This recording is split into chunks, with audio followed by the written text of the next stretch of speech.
then you're going to leave your age range open because that leaves the highest number of opportunities available for the system to learn and optimize for you. We're also going to leave the gender open. It doesn't matter if you're selling a ladies only product or a men's only product. There are people who buy gifts for their friends and family and spouses. So you want to make sure you leave that open. Otherwise, we're excluding other purchase opportunities. And since this is an open audience, we'll leave the detailed targeting expansion on, and we'll continue to scroll down here. We're going to leave automatic placements on because this is going to give us the highest number of placements available, which is going to guarantee that we have the highest chance of getting a conversion. Not only that, but we're going to be able to maximize our budget, we're going to get better reach, better CPMs, and we're going to be able to deliver to places that other advertisers can't, and that's going to give us a higher edge and opportunity against the competition. We'll continue to scroll down here, and we'll hit Show More Options. And for our attribution setting, we're going to go ahead and choose 7-day click or 1-day view. And the reason for this is post iOS 14, we're seeing better conversions tracked on the 7-day click or 1-day window when individuals in their ad accounts switch this setting over. And that's because, if somebody clicks on your ad and converts within that 7-day time frame, the chances of that being attributed are fairly high. And then also a 1-day view, means that if somebody viewed the ad and they see your URL in your actual ad, they might go to Google and type it in and purchase from Google. That's a pretty common way for people to make a purchase, is seeing an ad on Facebook and going straight to Google. A lot of people don't click on ads on Facebook. They just like to see what the product is and then do the Google search for it and make the buy that way. And because of that, if you have or 1-day view selected, the chances of you getting that conversion attributed to Facebook are there because that's where the original source of somebody finding your ad was, which is really great because that gives you a little bit more data to optimize from. So those are our audience settings on the open targeting. So you'll go ahead and move to the publish, and we'll go ahead and hit publish on that. And because we published it with no ads, we're totally fine because nothing's going to be active as of yet. We'll be covering the ads in a different video. Now for this portion of the video, we're going to be covering the interest data testing strategy. So what we're going to do is we're going to hit create. We're going to do another conversion campaign. And this time we're going to hit continue. We're going to delete that ad like last time. We're going to go back to our campaign level, activate the template. CBO is going to stay off this time. And the reason is during the testing phase, we want to have the CBO off because we want to give an equal number of opportunities and we want to keep the budget the same across each ad set. That's going to ensure that we get the right data and understand which audience is performing during this phase, and we have a little bit more control over the ad set level initially. Now, over the long run, we might end up switching to CBO depending on the optimizations we need to make. But for now, during testing phase, we want to test with the ad set budget optimization level. So we'll go ahead and name this audience campaign, and it's going to be interest testing. And then we'll go to the ad set, and we're going to stick to one audience per ad set. And the reason is we test one audience per ad set is because we want to accurately measure results from your Facebook audiences. And one audience per ad set during testing helps ensure your audiences will be evenly split and statistically comparable. While informal testing can lead to unproven audiences and unreliable data. You should use this strategy during testing to learn which new audience converts rather than testing informally, such as combining multiple audiences before you know what works, since this can lead to inefficient delivery and unreliable results. So with that being said, we'll go ahead and choose our pixel once again and choose our purchase conversion event, and we're going to activate our template. We'll continue to scroll down. We'll set our daily budget based off of the table provided. And we're going to exclude our purchase 180 day.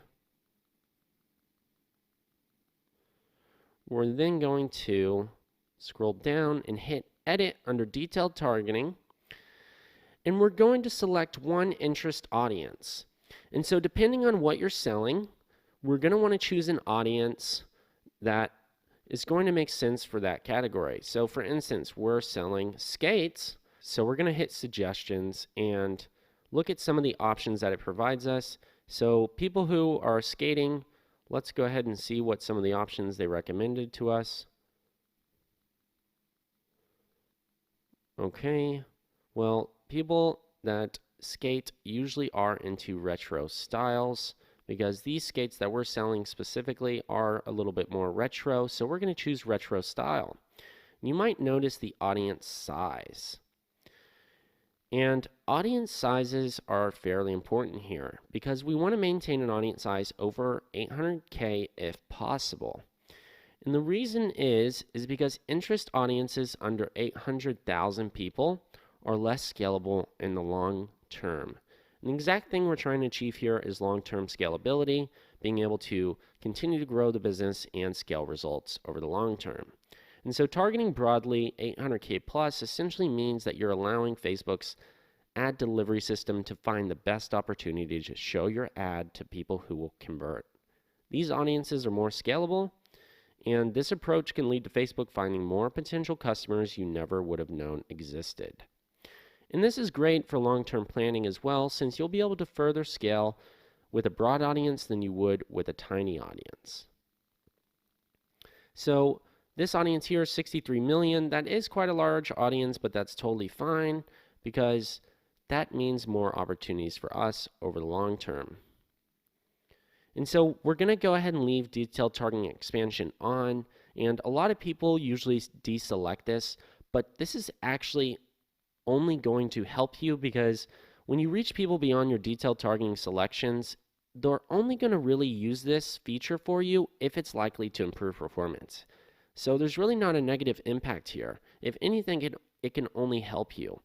And the reason is for detailed targeting being on is because it helps improve your campaign performance by allowing Facebook's system to reach a broader set of people than those you defined in the detailed targeting section. And you can use this option when you want Facebook to show your ad to additional people who will likely convert or get you more or cheaper results. Facebook only implements this expansion when the algorithm thinks it can get an additional result. So if the algorithm is only doing this to help you or get you an additional result or a cheaper result, that's a fairly great option.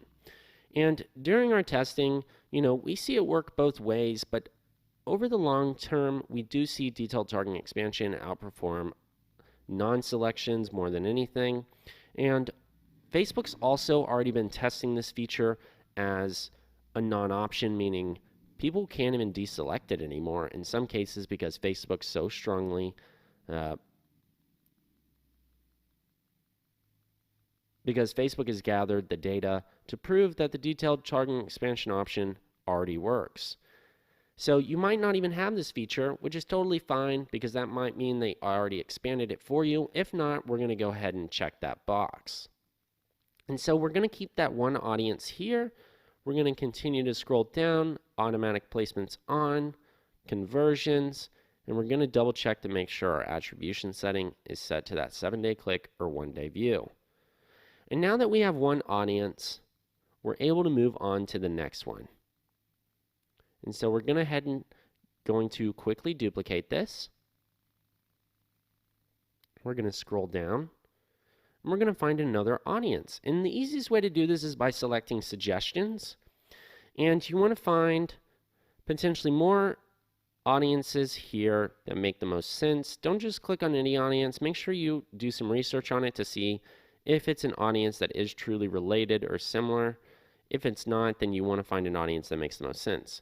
So since in this case we're selling skates, we'll type in skates and see what pulls up.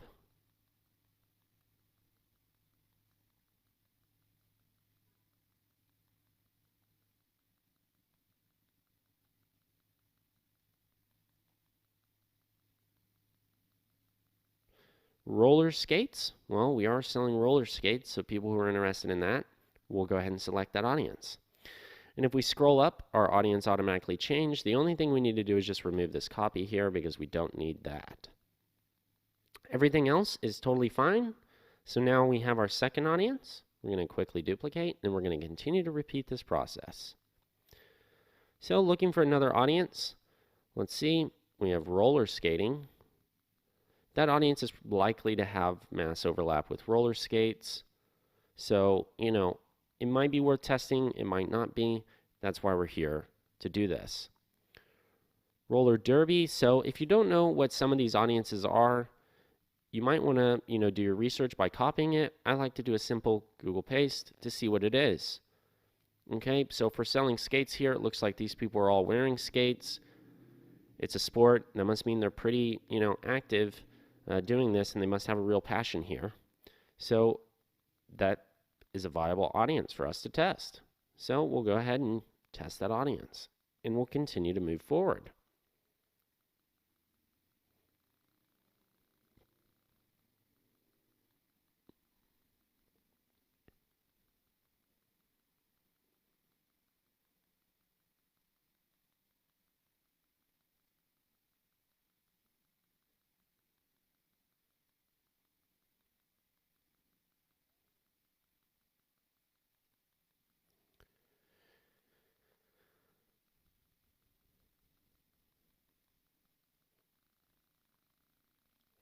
Now, the number of ad sets you're going to use for testing is going to be based off of this. If you're under a 1,000 budget, you're going to have 6 ad sets. That includes your open. So essentially, you could have 5 ad sets in interest testing and 1 ad set for open testing.